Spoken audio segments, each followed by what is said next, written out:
Welcome to the Simply Authentic podcast with Angie and Tonya, where we will enlighten you with our real estate knowledge, highlight entrepreneurship, and have conversations about your passions, goals, and your struggles.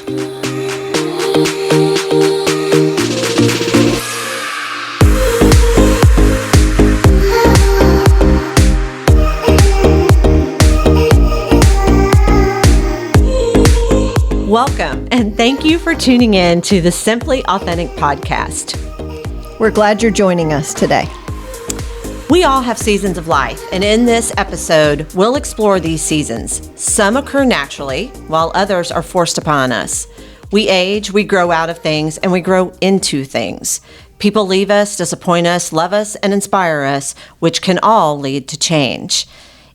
It's not if, but when change occurs, and our response to change that can make us or break us.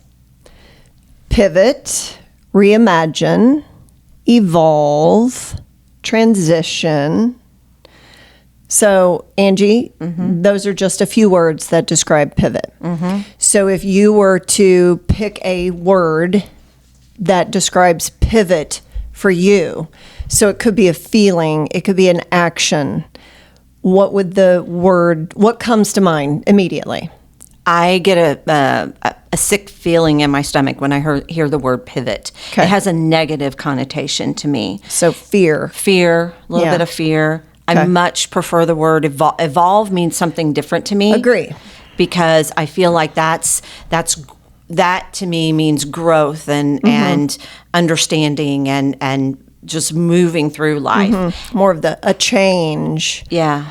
So I think that when you and I share our stories of a pivot in our lives today, they're for different reasons. Yes. They're completely different stories and something that we will share with the listeners that we define differently. So my word, when I was thinking about it today, was survival. Because my story was about me just surviving 2020. And you'll hear why. But I think when sometimes a word can bring on different emotions for all of us. And I think we need to recognize that we all define words or events or whatever that might be, feelings differently. Right. It's no different than having a smell or a song, Right. and it reminds you and takes you back of a different time. Yes. So yes, pivot can mean a lot of things to a lot of people. And so what's it mean to you, Tonya? So when we talked about this word, I think it's an important word to you and I both in doing this podcast because it means that you're doing something different, right? So you're making a turn. And so when we both talked about sharing a story, the one that is impressed upon me the most is from 2020. And it wasn't necessarily the pandemic, which you'll hear, but I had big life events that happened that year. So in April of 2020, so we're in the pandemic, Yes, right? We know. My oldest daughter, Lakin, calls me and tells me she's pregnant. She's unmarried. She's in college. She's 21. And I won't go into what my response was, but it was not favorable. And panic sets in. You can Certainly. imagine. Panic sets in and stress. And this wasn't my plan for her. And all the things that you think when you might hear those words. So that was the first thing. So we're in a pandemic. I'm starting to grasp that I'm going to have a grandbaby.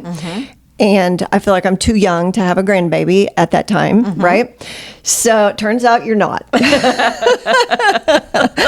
So At least you don't look like a grandma. How's that? Thank you. So fast forward to August of 2020. I wake up one morning to my mom calling me early at 6 a.m. And I am an early riser, but she is typically not calling me at 6 a.m. Her words are garbled, and I know immediately she's had a stroke. And she says to me, Tonya, I don't feel right. I can't walk. And I just, my response immediately was, Mom, it sounds like you've had a stroke. And she was confused, of course.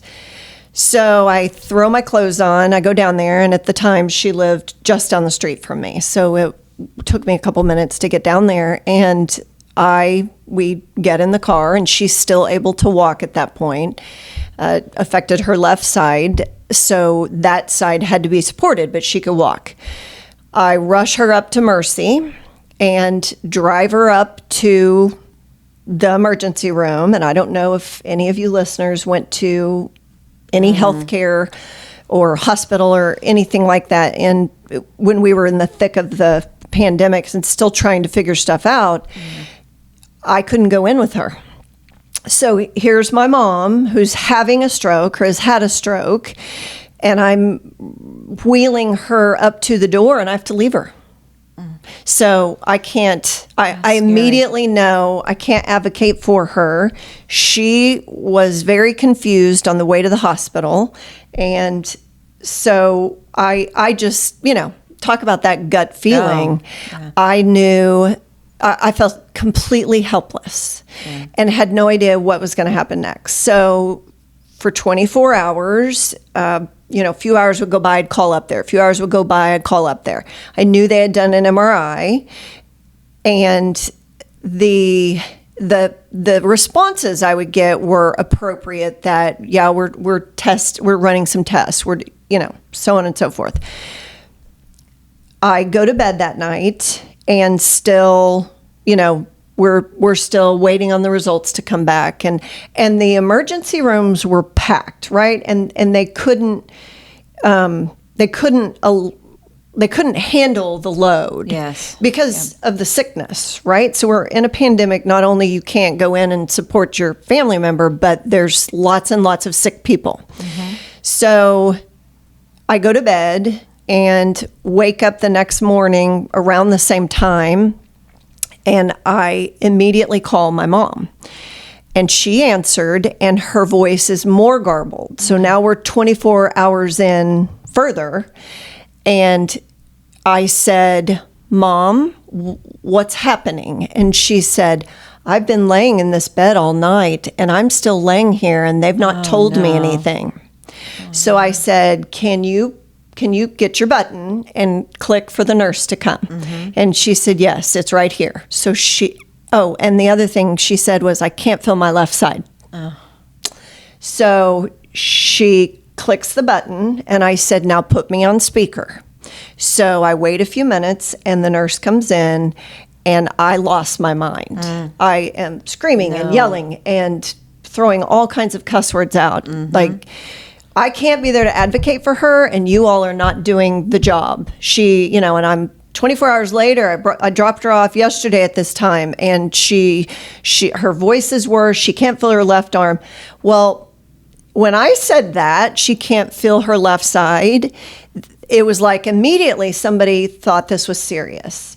And granted, I wasn't there, right? I don't know what happened in those 24 hours. I was not inside that hospital, but within minutes of me staying on the speaker, and I said, I'm not hanging up until I know you're doing something, and I want to know what is wrong with her, and I want to know what's happening.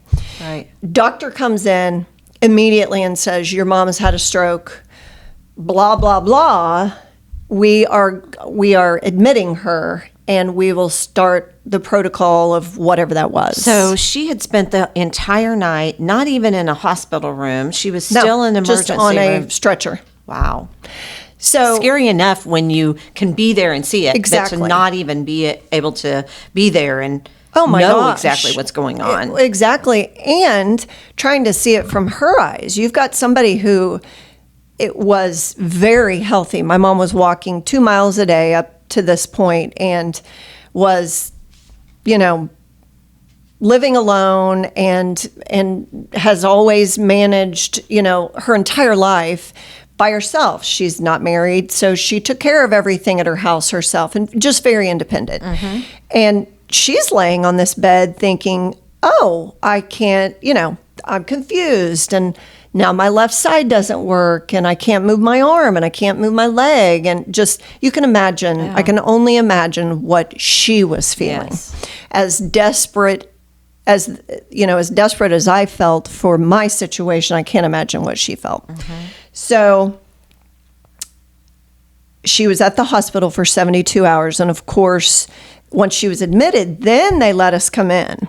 And my brother and my sister, who don't live here, both, quickly came into town when they heard the news.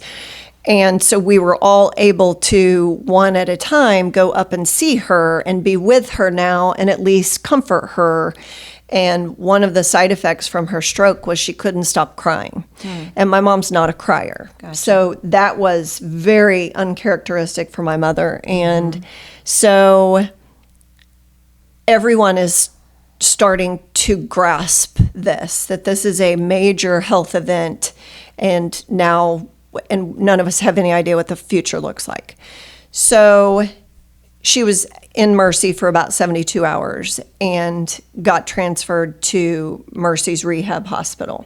So she was there for 3 weeks. That was them starting to realize what damage the stroke had done, because after she actually felt the stroke come on. In hindsight, she knew something was wrong with her the day before. So when she woke up that morning at 6 a.m., she knew the day before something was off. And she never called to get a hold of me to say, there's something wrong with me. And had she, it would probably be a different picture than where she's at today. However, the rehab hospital, you could have one visitor a day, and that had to be the same visitor. So you couldn't tag team it. So I'm busy, I'm working. And so I can't go sit with my mom, 8 hours a day. So we had to figure out, who was going to go that day and who was going to, who was going to go be the person that day and to eat with her, because she had to be fed. She couldn't feed herself yet. She had to learn that in therapy. It was just a lot had happened very, very quickly to a very healthy person. So 3 weeks of that, and you heard about the pandemic and window visits. So my children, her grandchildren, could stand out at the window, but they couldn't come inside because you could only have that one visitor a day.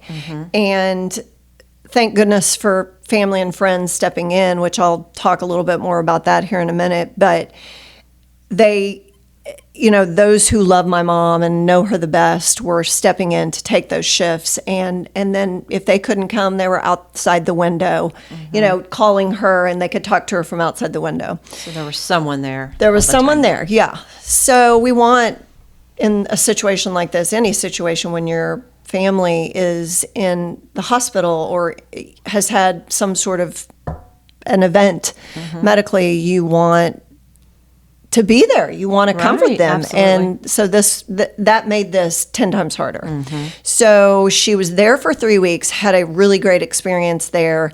They got her back to where she could stand up and pivot on her own, but they were, of course, were trying to walk her, but we're relearning how to walk and use our left side.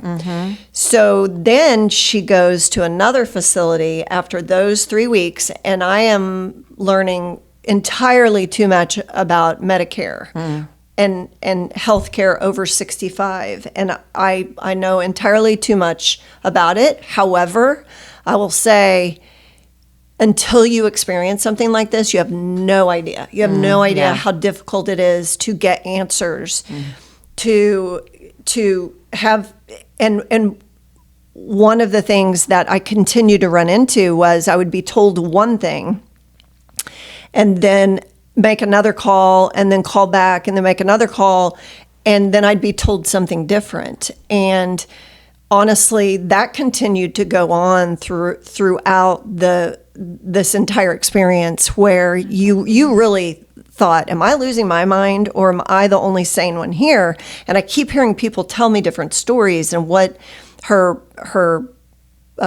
insurance company will provide, and how many days here and how many days there, and there's rules to everything, and you can only be, in a certain spot for so long, and then you're timed out, now you got to go to this place. Anyway, she goes to the second facility, and they are on complete lockdown.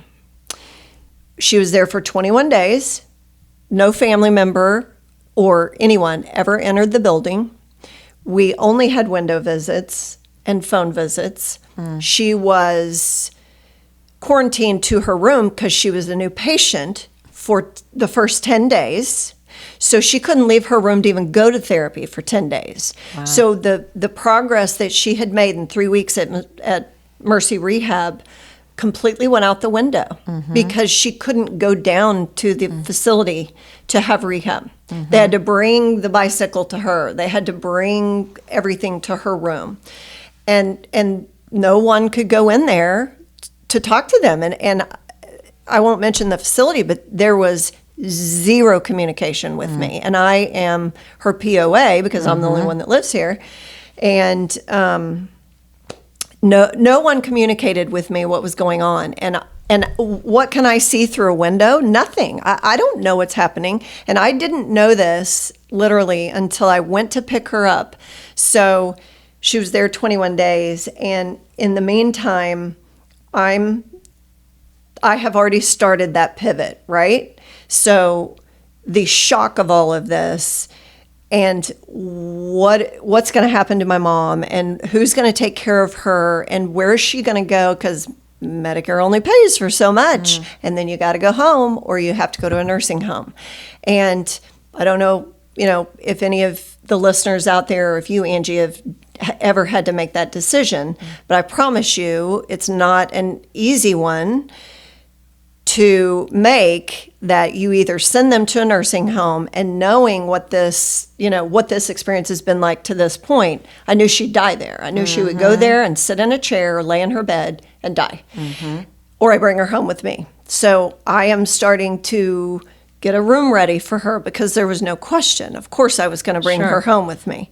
But meanwhile, it's September, and mid-September is when she came home with me. And does anybody want to move their mom back in after, I was, 48 at the time? Yeah.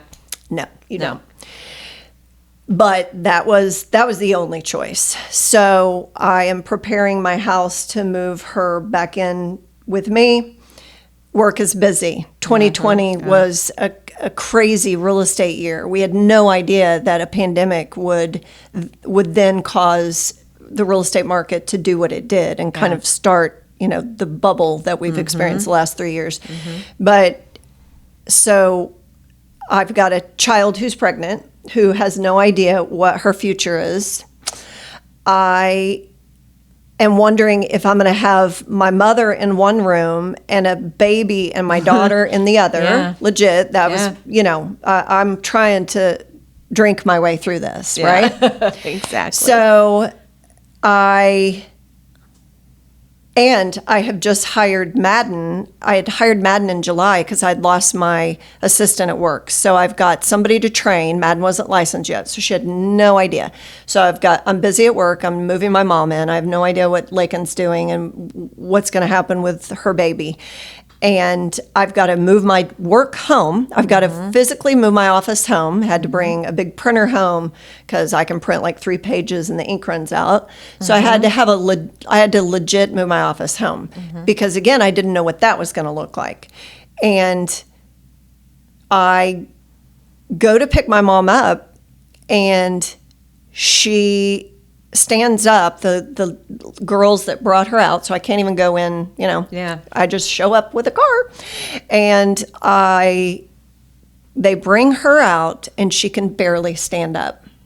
And the fear and the why I define my pivot as survival, the fear that hit me when I helped her get in the car and had to lift her into my car, I thought, what have I gotten myself into? Yes. Maybe I should have sent her to Maybe a you're nursing in over home. your Maybe head. I'm in over my head. Yeah. Maybe I cannot take care of my mom. And I am, for those who know me, best, you know that I'm a fighter and I'm strong and I will find a way and I am resilient. And a weak moment can be had by the strongest person. Absolutely. Yeah. So I put her in my car and we head home, and I'm wondering, how on earth am I going to take care of this woman? And my mom is smaller than me, so she is not a big woman. Had she been a big woman, I would have already had to have said, no, I can't do it. But I thought, I can do this. So move her in, and she lived with me for 3 months. And so not only have I had to move my office home and my work home, I'm trying to figure out, when am I potentially going to go on appointments and keep this business running? Madden can't help me yet. She has no clue what we're doing, and she's not licensed. So without friends and family stepping up, and her friends, she has a group of friends, and then some family members of mine had already contacted me and said, what days can we come and sit with her so you can go to work? That's awesome. And I couldn't have done it without them at all.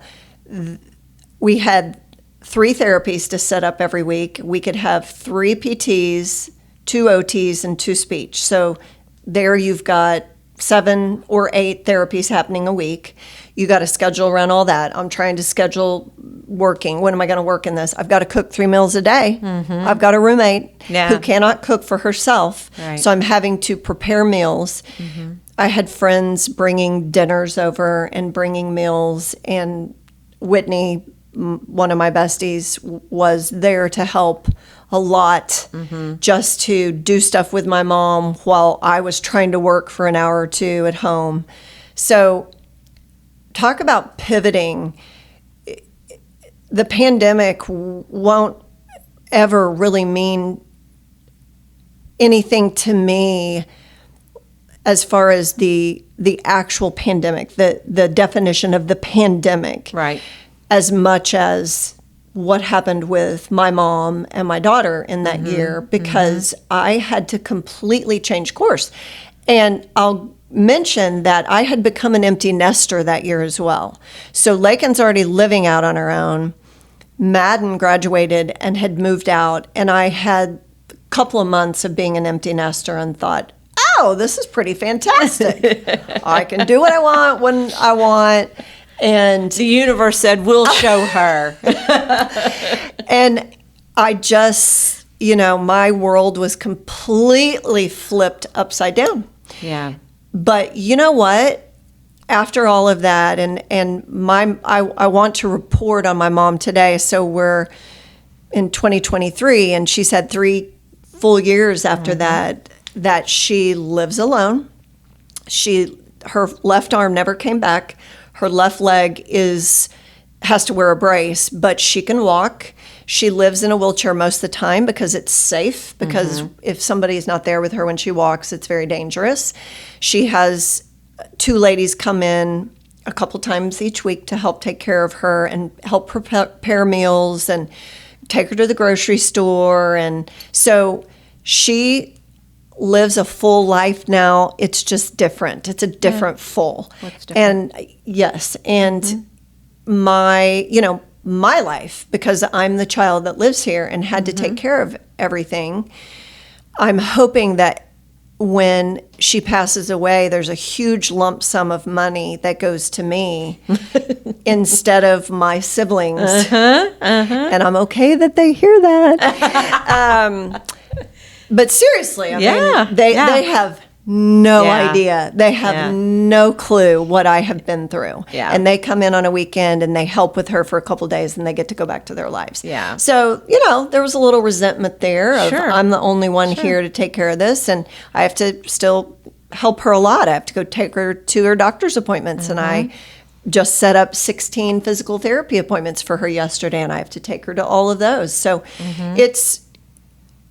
don't ever get too comfortable. Right. And that is what that year taught me. But mostly I learned a whole lot about myself. And when I found out Lakin was pregnant, I struggled with it so much that she and I didn't talk for 2 weeks. And we can laugh now about how I received that because it was terrible. It was ugly, and I wouldn't want to repeat that on here. But she'll probably smile to that. But I prayed a whole lot for God to give me some grace, give me a whole lot of grace, and give me a whole lot of patience. And I think that what I was praying for with Lakin ended up really being better suited for my mother. Yeah. Because I had to have way more patience for that and way more grace for that. And just to be able to, cry when I needed to cry and laugh when I needed to laugh, that you can't script this into your life. Right. Yeah. So we all have those defining moments, and that was definitely a defining moment for me. Yeah. There was just so much to take in and to navigate, and I had no idea what to do in some of them, but you just dive in, you just get started. Yeah. Well, first of all, thank you for sharing that story. That's and there's so many lessons to be learned there. And I think that our listeners, first of all, a lot of us are dealing with aging parents, right? And we're trying to navigate that. And just hearing you talk about Medicare and the struggles you had with that. And those of us who aren't there yet, right. it is, and we could easily be there. We may think that we've got years to figure out how to deal with that, but you won't until you're face to face with it. Nope. You won't until, because we go about our lives and we don't think about those things, and then until the unfortunate timing of whatever, it's never going to be a comfortable time. It's never going to, but magnified because it was during COVID and just the fact that you couldn't be in her room and you couldn't take care of her, and every person going into any type of healthcare, I believe this to my soul, needs an advocate in the room. You cannot go into a situation in healthcare and be by yourself, because obviously you're scared, or maybe you can't even comprehend what's being told to you. Yeah. So you've got to have someone else in the room to fight for you, to be your advocate.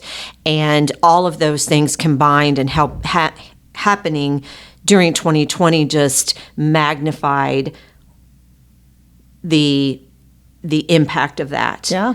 So thank you for sharing. Like I said, I feel like there's so many things. I feel like later conversations we can have is more in depth about how to deal with aging parents, and maybe some things we should be talking about. Yeah. In our business, we talk about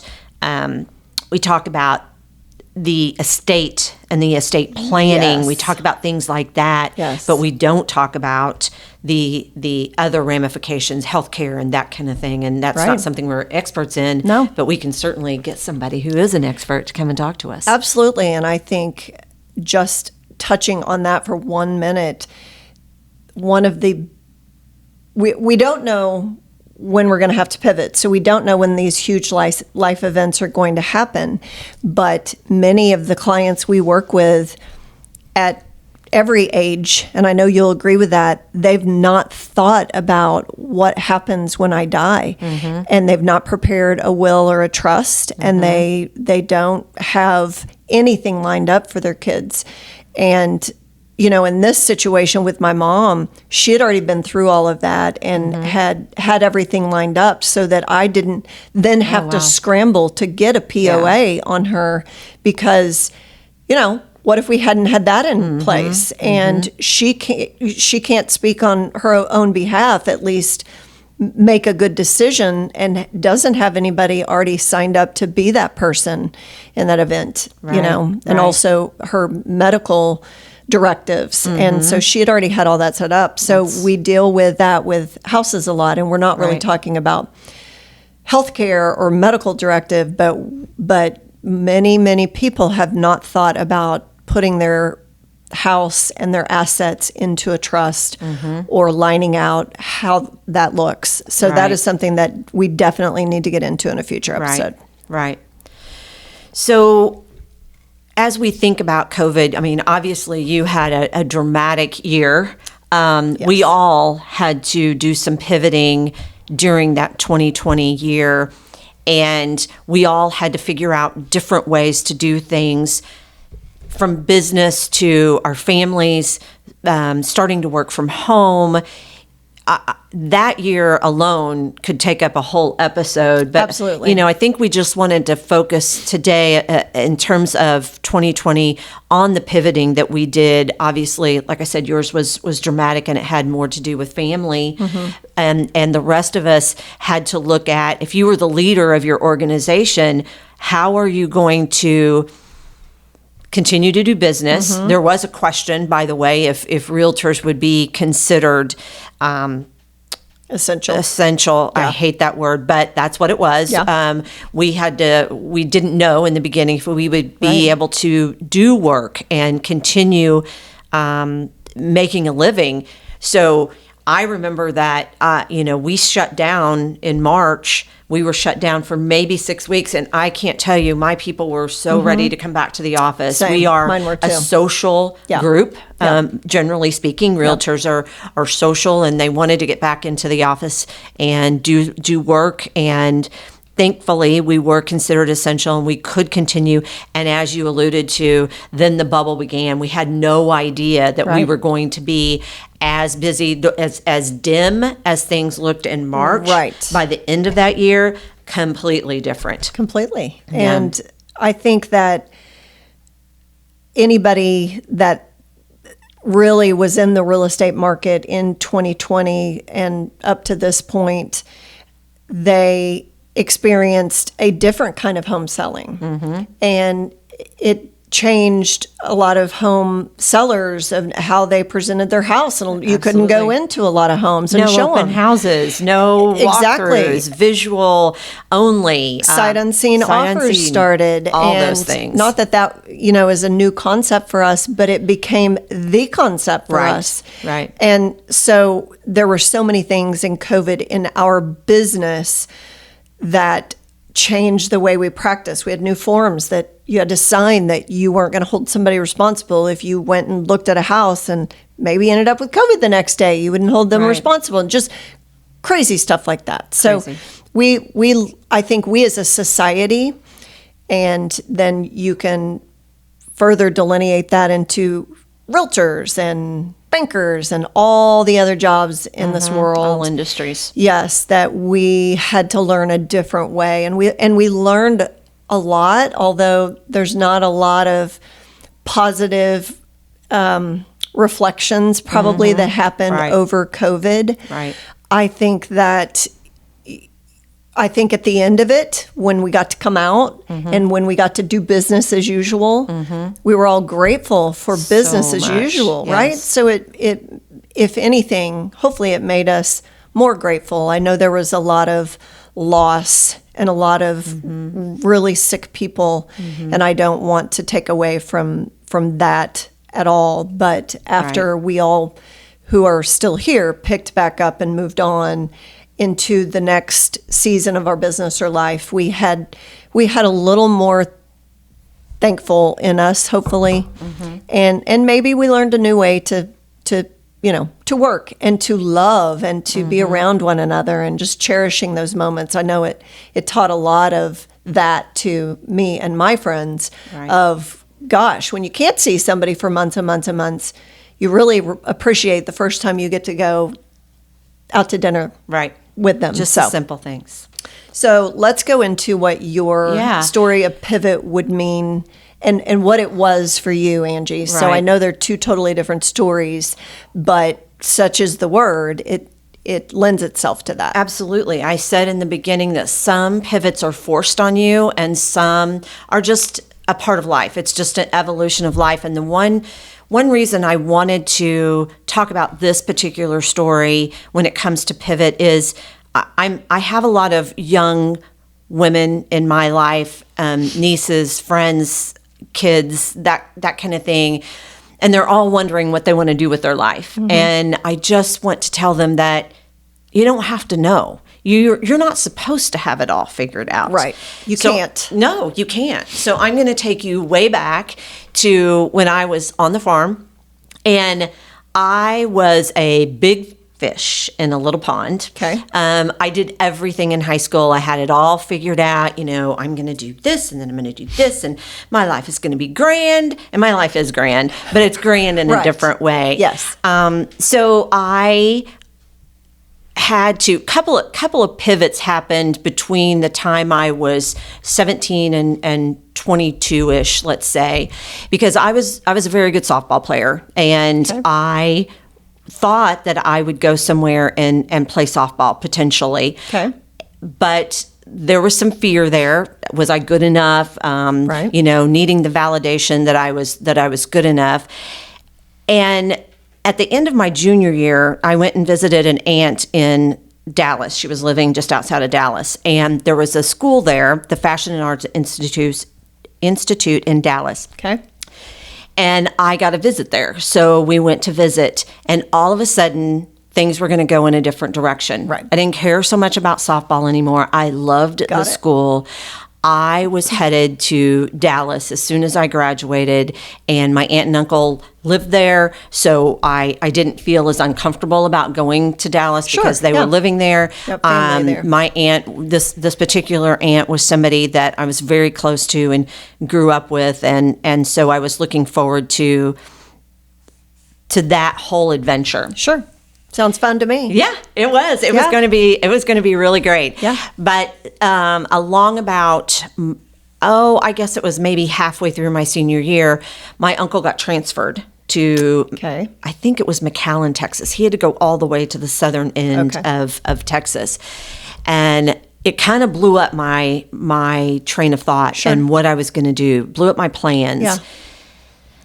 And at that point, it was already past softball season, so I couldn't try and get a softball scholarship again because it was past that. So I had missed that opportunity. What the heck was I going to do? Again, as I mentioned earlier in a different podcast, I needed to get the hell out of small town and go do something. And I didn't want to go to MSU because all my friends went there. I've always had a sense of adventure. I want to meet new people and have new experiences. So I ended up at Central Missouri University. So those were a couple of pivots that just, they were beyond my control. They didn't force a change, but they made me change mostly because of fear. Right. I didn't go to Dallas because I was fearful, and scared. I didn't. And I was 18. And I think 18-year-olds today are much more adventurous and much more willing to take not miss an opportunity than I was at that time. Right. And so I went to Central Missouri, and I knew from the get-go, since I'd already visited the Fashion and Art Institute, that was going to be my major. I was going to do business. You were sold on that. Absolutely. So I'm going to do that all through college. And I mentioned this in the first podcast when we were talking about our stories, that I graduate, have my degree, I'm all ready to go. And then it hits me that in order to do this and really fulfill my dream of what I wanted to do, I was going to have to move thousands of miles away, be by myself. And I grew up in a big family, very close family. My siblings are my best friends. We do a lot of things together. It was like that growing up. And my aunts and my uncle, we went to grandma's every Sunday for lunch. And, that's the way things were. And I just, at that point in my life, wasn't used to doing things on my own, by myself. I always had a tribe of people around me. So I wasn't sure what I was going to do. And for someone who kind of had always figured it out, that I had a certain direction I was going to go, now I found myself in a place of limbo and not knowing what I wanted to do next. And feeling a little bit like a failure because I couldn't figure it out. I was doing a job at, I was in retail, and I knew I didn't want to do that forever. So I, thought about a million different things because I have a lot of different likes, and I know that I could be good at a lot of different things, but I just couldn't figure it out. And when your parents are telling you something at 22, you're really not, does dad really know? And they have no idea what they're talking about. Exactly. What does he know? So I, eventually I came to the decision, as I had mentioned earlier, that I was going to go get my real estate license. And here's the thing. I approached that as a temporary fix. I'm going to get into real estate. I'm going to do it for 2 years or 3 tops. And then I'll have enough money saved up. Right. I'll be older, I'll be more mature. And then I'll go move to Dallas or New York or whatever. Yeah. And that was 28 years ago. So that would have taken courage, right? Right. So it would have taken courage to have moved away. Yeah. And I'm going to assume, only because you've done real estate for as long as you have now, that potentially you liked it. Love it. Yeah. Was there ever a point 2 or 3 years in, because you worked for 11 years before you bought the 12, brokerage? yeah. 12, okay. Yeah. Was there ever a point that you thought, I like this, but I still want to do that? That's still my dream. Or did that kind of get dispelled? I think it took a good 5 years for me to really settle in and say, this is what it's going to be. I liked real estate from the get-go. Sure. And what I found in real estate was that it was quite different than what I had done before, because in retail, you have the same job. It doesn't matter where you go. I had worked for 2 or 3 different companies for short periods of time because I got bored so easily. Right. I'd be there 6 months and I'd learned their system, but I was still doing the same type of thing. I just learned a different system. Right, sure. Then I would get bored and I'd want to move on to the next. And so the great thing about real estate and what I eventually came to was, I'm good at this. Yeah. I love it. And maybe I love it because I'm good at it, or vice versa. Yeah. But this is what I want to do with my life. This is my career, and I want to be the best damn realtor I can be. Yeah. And that's where I ended up after I think it took me about 5 years though, because I still had that wanderlust. I still thought I wanted to do something different. But again, the moral to that story is we may think that we're going down one road. Right. And again, it may not be forced. But circumstances happen that make you take another path. And we talked about courage, but sometimes we just get so safe. We get so safe in what we're doing that we don't want to make a change. But the voice in the back of our mind keeps telling us that, and sometimes it just takes some time to listen to that inner voice and understand that, okay, this is what's meant to happen here, and this is good for me, and I'm going to stay the course. Yeah. And if it's not, then I'll do something else. Right.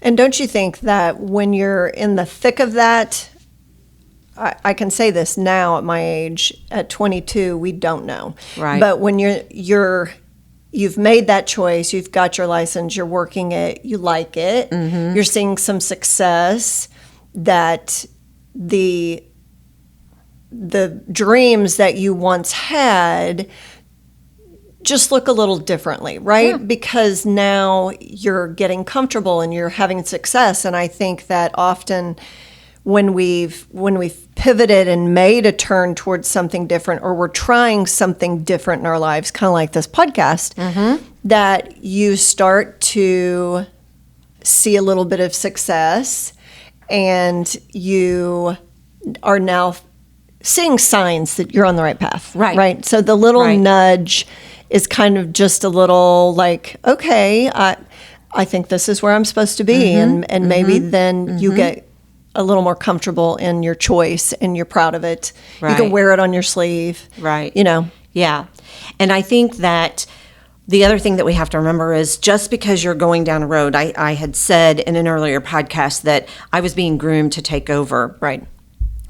Sometimes the road that you are on and you think is going to lead to something changes. And you have to be okay with that. Sometimes the answer is not, you really think you've got it all figured out and this is the road I'm going to take, but then other opportunities come up. Right. And I think I would have still been, if another opportunity had come up, I hope that I would have had the confidence to go in that different space. Right. So as we're wrapping up here, I think that we definitely want to say that us doing this was sort of an evolution, a pivot, if you will, because we were both doing our own things. Right. And we decided to take a risk because it was something that we both wanted to do. We'd both thought about doing previously and just hadn't done it individually, and then came together to do this. And it's a risk. But the one point I want to leave our listeners with is that we've had great support from from everyone around us, from our individual tribes, the people that are in our industry, and we appreciate that. But even if we hadn't had it, it would have been okay. We're still going to do this because it's our vision, our dream, and don't let the naysayers knock you down or knock you off your path. Right.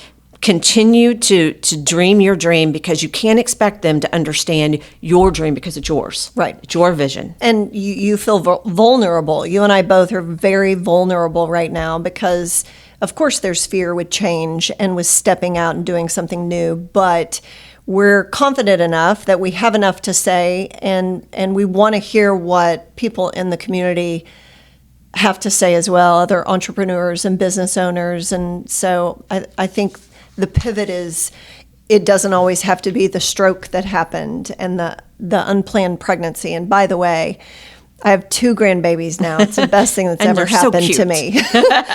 Blake and Rylan, you get a little shout out. So often what looks like at the time the hardest thing and the thing that you never saw coming and the thing that you think is awful just in it's not planned can sometimes be the biggest blessing. Absolutely. Absolutely. We hope you tune in next time. We want to give a shout out to Gershman Mortgage Studios, where we do our live podcast, and we appreciate them. And we will see you next time. See ya. Thanks for listening to the Simply Authentic podcast. Follow us on Facebook and Instagram. Be sure to listen to us on your favorite podcasting app.